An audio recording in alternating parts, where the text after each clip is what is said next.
के ऊपर कोई आरोप नहीं है, आरोप 10 हैं, पर मतलब गलत है कि ऐसे लोगों को परेशान करना, प्रेशर करना।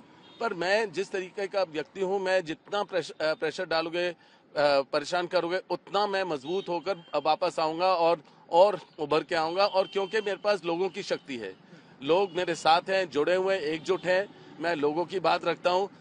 जो भी अन्याय लोगों के साथ होता है इस पार्टी के द्वारा, मैं उनकी बात बुलंद करता हूं और अन्याय के खिलाफ हूं मैं, और मैं जरूर लड़ता रहूंगा, मेरे को कोई रोक नहीं पाएगा।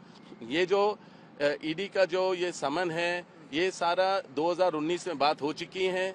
जो भी सवाल थे पहले दे चुका हूं, कोई बड़ी बात नहीं है, कोई नई बात नहीं है, और मैं किसी चीज से अवॉइड नहीं कर रहा हूं, सारे सवाल के जवाब दे रहा हूं। तो मैं तो बिल्कुल हर चीज स्पष्ट हो गया है। सर आपको बुलाना फिर राजनीतिक प्रचार है बीजेपी का कि चार्जशीट दिया सोने जी राहुल को, मुझे बुलाया उसी दिन, तो ये दिखा रहे हैं मीडिया के द्वारा कि हम लोग कुछ गलत कर रहे हैं। ये कोई जनता जागरूक है, सब जानते हैं, सब समझते हैं। इन चीज़ों से कोई मतलब नहीं बनता है, इन चीज़ों से और हम मजबूत बनते हैं, और कुछ नहीं है। कोई इसका कुछ नतीजा नहीं निकलेगा, क्योंकि है ही नहीं कुछ। अगर ये फेक कुछ करना चाहेंगे, जो गलत करना चाहेंगे, दिखाना चाहेंगे, उससे मैं मतलब कि उसको मैं कंट्रोल नहीं कर पाऊंगा। पर असलियत कुछ भी नहीं है, असलियत में कुछ भी नहीं है उनके पास। सर राजनीति में आप एक्टिव राजनीति में आने की आपकी बातें होती है, आपको लगता है कि इस वजह से ये चीजें? बिल्कुल बिल्कुल, जब भी अगर मैं कदम रखूंगा राजनीति में, जो सब लोग चाहते हैं, तो उनको लगेगा या तो परिवारवाद की बात करेंगे, या मतलब कि ईडी का इस्तेमाल करेंगे, गलत इस्तेमाल करेंगे, वही बात है और कुछ नहीं है। आप देखेंगे हालांकि 1 हफ्ते 10 दिन पहले जब मैंने अपने सोशल मीडिया के द्वारा अपने मैसेजेस दिए, जो माइनॉरिटीज के साथ अत्याचार हो रहा है उसके बारे में जिक्र की, तब से ये मेरे परेशानी शुरू हुआ है, और कोई बात नहीं है। जब से मैंने बोला है लोग चाहते हैं मैं आऊं राजनीति में, तब से ये परेशानी शुरू हुई है।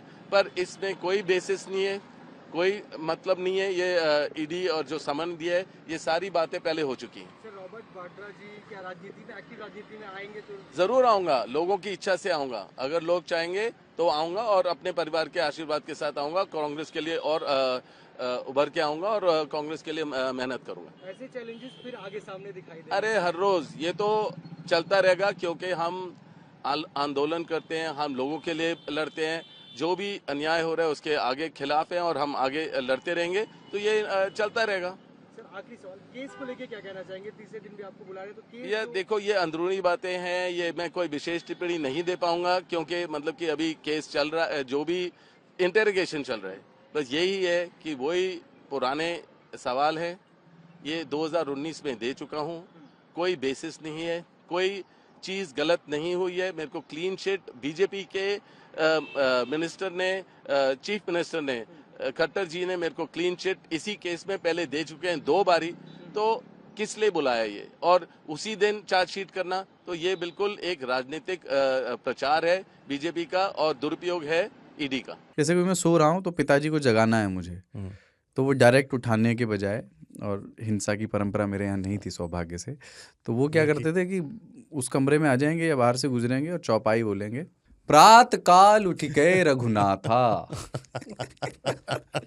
मात पिता गुरु नावई माता।